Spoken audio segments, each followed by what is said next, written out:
It's really good. Just from now on forever. Welcome to our New York Kitchen, a series where we show you how to make our favorite New York recipes from home. I'm Louis, a home cook and a brewer, and I spend most of my time in the kitchen or giving food tours in New York. And I'm Sarah, his wife who hates cooking but loves eating. In this episode, we're going to show you how to make Korean barbecue inspired by New York's K-Town. Now for this recipe, you'll need all of the ingredients linked in the blog post below, so make sure that you get everything and we'll see you in the kitchen. Today we're going to make something inspired by Korean barbecue, and that's going to be some beef bulgogi. And the reason we decided to go ahead with a Korean recipe today is New York's K-Town is a very popular destination. We've been there for karaoke. We've dined there tons of times. It's between 33rd Street and 31st Street and 5th Avenue. So if you haven't been, check it out. Oh my god, I remember one time we went, I ate a whole fried fish, like head and everything. Yep, that's one of my most memorable. Sounds in line with something you would do. Yeah. So today's recipe is inspired by Koreatown, and our lovely sponsor today is Soul Sisters Kimchi Powder. Woo woo woo! Yeah, this is a vegan, gluten-free, non-GMO kimchi powder. Putting this on popcorn for now. It's so good. Oh my god! Like I don't think I can have popcorn normally anymore. I don't think so anymore. It's spicy. It's like salty. Yeah, it's very savory. Kimchi is like a fermented cabbage, usually Napa cabbage. It looks a little bit like this. This is a Napa cabbage, but it's much longer. And what they do is that they make a paste out of chilies and garlic and a bunch of other stuff, and they put it right between all of the leaves, and then they ferment it. You must be happy today because we're using the word fermentation. Are you serious? Fermentation. It's just the fermented cabbage. Let's get started. All right. One big tip that I will suggest for you guys to do is to make sure that you freeze your beef ahead of time. The reason why you do this is because you're going to be able to slice it really nice and thin after. Whoa. Look at this. It's a really nice cut of meat. You did a good job. You told me to buy one that's marbled. Yes. And I did not know what that meant. So. Oh, really? Yeah. Oh, okay. This is what you want to see on a piece of meat. There's like some parts of fat, but there are some parts of fat in between all of the muscle fibers, and once you cook those down, that's what really makes the meat like kind of flavorful and tender. So one other tip that I just thought of that I should recommend is for you to not freeze it overnight. Maybe freeze it for like 2 hours, perhaps. Just put it in the freezer for 2 hours or an hour. Isn't that the same? Doesn't it freeze No, all the because way? this is like very frozen. So this is like very hard. What you can start doing is putting the marinade together. Yeah, it's just sesame oil and 1 tablespoon of canola oil. Okay, there you go. Make sure you get it all in there. And that's just 1/3 cup of soy sauce. Okay. So we're just going to use like 1/3 cup of pineapple because I want that sweetness, but that tartness and sourness also. How many garlic? 3½ cloves? Yeah, you can use 3, that's fine. Okay. All right, now I do the blender thing? No. Now you need to put also the sugar. Oh, okay. Okay, now you're going to do one more thing. One whole thing. Like that. You cut off the end. Cut off both ends. Now you can cut that into smaller pieces, and then you're going to throw it in there as well. You know what I mean, Jelly Bean? So like this? Perfect. Like just toss it in there. Like a pinky finger size. Yep. And now am I done? Okay. No. Now you have to take half of that onion. Another big tip, everyone, is that you want to cut against the grain, right? Because that means that the muscle fibers and the fat are just connected just by that really thin marbling. So once you bite into it, it kind of just tears apart. So it gives it the kind of like the illusion that it's more tender. Is this enough onion? Half of an onion? Yeah, just quarter it. Sure. And then just dump it in there. Now you can blend it. I just realized How do I do this? that Sarah's never used this. So. Oh. Okay. Is it? Stop. Ah. Keep on going though. Oh god. My wrist is already tired. It's been like 3 seconds. I'm protecting the splash here. I just wanted to use this. So normally I think in a lot of these types of dishes you'll have a combination of garlic and ginger. And I think that's what we're going to add to this one too, because I sort of still want sort of like that zing and freshness of the ginger. Idea. So let's do it. I'm going to peel it with you can do it with a spoon actually. Much easier. I didn't think it was going to be easier, but it's much easier, see? What? Kind of give it a little cut here. That smells so good. I love ginger. I feel like ginger adds such a nice flavor to everything. I think it's better. Oh yeah. Whoa. Man, ginger just adds so much. That's so good. My beef here in a container. I'm just doing it like in a little container. You can put it in a plastic bag as well. I'm gonna put some of the marinade in here. Okay? Just like kind of like layer it like that. Like lasagna? Yeah, I mean, we're gonna mix it around anyways, but I just wanna make sure I get it all up in there. So we're gonna cover it. Here you go. And just make sure when you shake it just to grab onto 4 parts, because this is a really plastic Tupperware container. So there you go. Oh, both areas. Interesting. Honestly, maybe like an hour should be enough.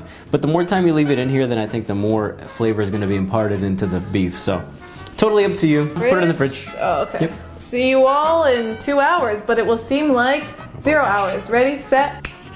Wow, it's been 2 hours. Right. That was the fastest 2 hours ever. While we wait for the beef to marinate a little longer, we could do like 2 or 3 hours. We're gonna make some of the rice. We're gonna make some brown rice, and what I'll need first is like 2 cloves of garlic. So what I'm gonna do, and this is the way that I make rice, and it always comes out, in my opinion, perfect, but also your mom also says she loves the rice. It's like the Central American way to make rice. Yeah. So we're adding a little flair to this Korean recipe. That's right. So what I'm gonna do first is I'm gonna grate some of this garlic. Now we're done. Almost like a paste. Is that all? Yeah, almost. Yeah, this is all we're gonna need. If you've gone to a Korean restaurant, you know they serve you a million little dishes. It's so many. Yeah, which is part of the fun. But we are being I mean, efficient. We have that kind of time, but it's a lot of, it's very time consuming. And a lot of dishes. It's a lot of work, yeah. A lot of so dishes. Big props to my Korean folks out there. You're making some really good food. I'm gonna do the stove here, and I'm going to just turn it to like medium low or something. And I'm gonna put some olive oil in here. Well, you can use canola oil, you can use olive oil, whatever you want. You know, we're just gonna use like a little bit anyways, so whatever. Maybe like a half tablespoon or so. Garlic paste that we just grated, and put it in there. I'm gonna grab a spoon, and you do it because you're the sous chef here. I just put some of the garlic, the grated garlic that I got, and I put it in some olive oil, and we're cooking it over medium heat right now. Sarah's doing a really good job of mixing it. So the key here is you don't want to burn it. You just want to try to get it nice and aromatic. And once it starts getting really nice and sizzly and aromatic, we're going to put some of the rice in there. And also we're going to warm the rice up, get some of, let the rice get a little more aromatic as well. Another key thing about making rice is that I don't measure rice ever. Okay, I usually just eyeball it, so today that's exactly what I'm gonna do. I'm just gonna eyeball it. Why would I change anything? I'm gonna eyeball probably something like that's about a cup, and I'm gonna do like maybe like a half a teaspoon of salt in there. Woo! Because it is brown rice, it's gonna cook for a little longer. Usually white rice you only need to cook for about 15 minutes once you put the water in and once it begins to boil. But for this rice, it's going to take a little longer, maybe 20-25 minutes. So right now I'm just mixing it around, getting it nice and aromatic. The amount of water that you're going to put into it is going to be enough to cover this much of the rice. You're going to cover the rice until the water is above it by this much. Your mom doesn't tell you how to measure this. It's literally just that much water above the rice. And then you boil it, and then once it starts to simmer, and you see that little pockets, little holes in the rice, then you put it down to low and you cover it, and then 20 minutes later, it should be done. I'm starving. How much longer is this gonna take? I would say maybe like 20 more minutes. Oh. So don't worry, Sarah, we're gonna get there. Grab this guy, put it here. I'm gonna grab this one. This one, we're both gonna work on different workstations, all right? You want it pretty, like, ripping high, because what we wanna do is caramelize all of the, the sugars and all the sauces that are in here into here. So it's gonna be like a lot of sizzling, a lot of action. So in the meantime, we're gonna save that for 2 seconds, and I'm going to just cut the ends of this, and we're gonna put these on just like for serving. This you could marinate it with the beef, but we're just gonna put it on at the top while we're cooking it. So we're just gonna cut these sort of like this. Yeah, you cut things kind of rounds, and I'm just gonna, I'm just doing it. One time we were filming an episode and he was cutting a tomato really fast and he sliced his finger and it was bleeding so much. It was kind of bad, yeah. We had to stop the entire filming because only for a little bit, and then I super glued it together. An hour, yeah. It bled. I'm gonna grab 2 knives for both of us. One for you, one for me. This is a fork in English. Oh no. Yikes. So literally just gonna put like maybe like a teaspoon of oil in there. Whoop. That's definitely more than a teaspoon. Nice and very, very hot. Yeah. Alright, that's what you want to hear. And you don't want to overcrowd the pan either, because what you want to do is have a really nice sear on it. You're not trying to like steam it, you know? Okay. Ooh, yeah. Wow. Ooh, that smells so good because of the caramelization. Whoa. We're gonna put it on super duper high, like warp speed high. Look at that. That looks so good. Ow, Watch her. Ow. Come on. What is that? Just don't pay attention to the pain, like my mom said. She's like, Sarita, don't worry. Don't pay attention to it. No le hagas caso a eso. Actually, get the lettuce out. We'll wait for this to get a little more. It's looking incredible. So I think we got the right amount of color and the right amount of doneness. We don't want to like overkill it, right? I mean, it's already dead. I'm going to take half of these. You take half of the other ones. All right. And I'm going to just put them on the top and give it a little mix. And I want to put them in raw because I like that kind of crispy flavor that the onions have, and it's really fresh without being like too harsh, you know? Well, so you put the onions in after you turn the fire off? Yeah. Why?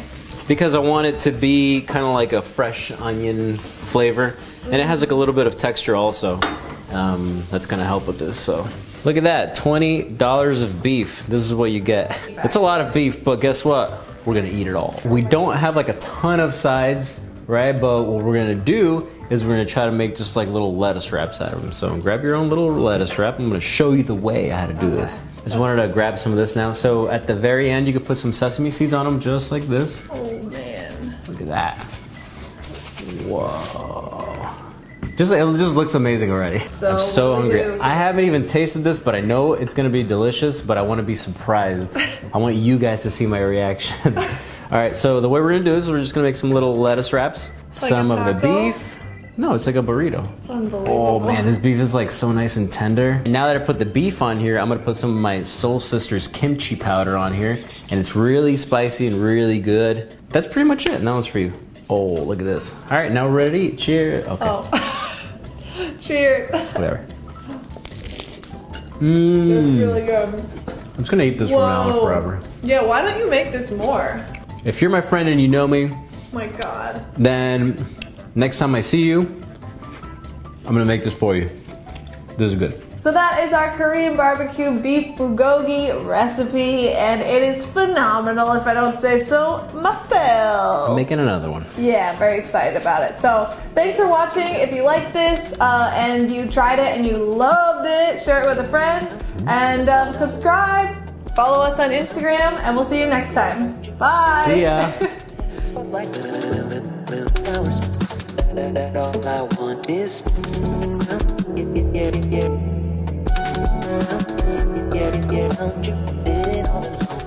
looking down your phone.